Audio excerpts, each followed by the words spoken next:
আসসালামু আলাইকুম শেখ। ওয়ালাইকুম সালাম রহমতুল্লাহ। আমার প্রশ্ন হলো, কোনো মহিলা কি নবজাতক শিশুর কানে আজান দিতে পারে? প্রথম কথা, আজানের বিষয়টি একামতের বিষয় অত্যন্ত দুর্বল বা জালের কাছাকাছি হাদিস।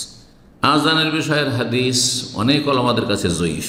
এই জন্য সৌদি আরবে আজানের গুরুত্বও নেই আর আমলও নেই। কিন্তু ইমাম ইবনুল কাইয়িম রাহিমাহুল্লাহ আরও বেশ কিছু অনেক ওলামার আহলে হাদিস ওলামারা বলেছেন যে একটা শিশু মাতৃগর্ভ থেকে পৃথিবীতে আসছে, দুনিয়ার চেহারা প্রথম দেখছে, দুনিয়ায় সে নেমে আসছে, তখন প্রথম তার কানে যদি আল্লাহর নাম যায় সেটা তার ঈমানদার হওয়ার জন্য সহযোগী হবে। প্রথম দুনিয়ার হইচই না শুনে আর আজে বাজে কথা না শুনে প্রথম কি শুনবে? আল্লাহর নাম শুনবে। এই হিকমা রয়েছে। সুতরাং আজান দেওয়া যেতে পারে।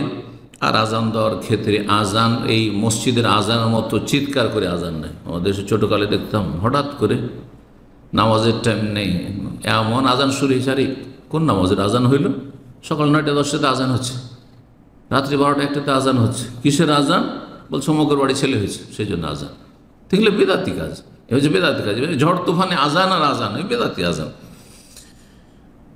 বেরেলবিতে আর এক আজান হচ্ছে কবরে দাফন করার পর আজান, বেদাতি আজান। তো বেদাতি আজান এগুলো। আর আজান কানে দেবে, কানে যাতে করে বাচ্চাটার আওয়াজ পৌঁছে। আর এই জন্য মহিলাও দিতে পারবে আর পুরুষও দিতে পারবে। কিন্তু নামাজি মানুষ আজান দিবে। বেনামাজির আজান দিয়ে কী ফায়দা হবে?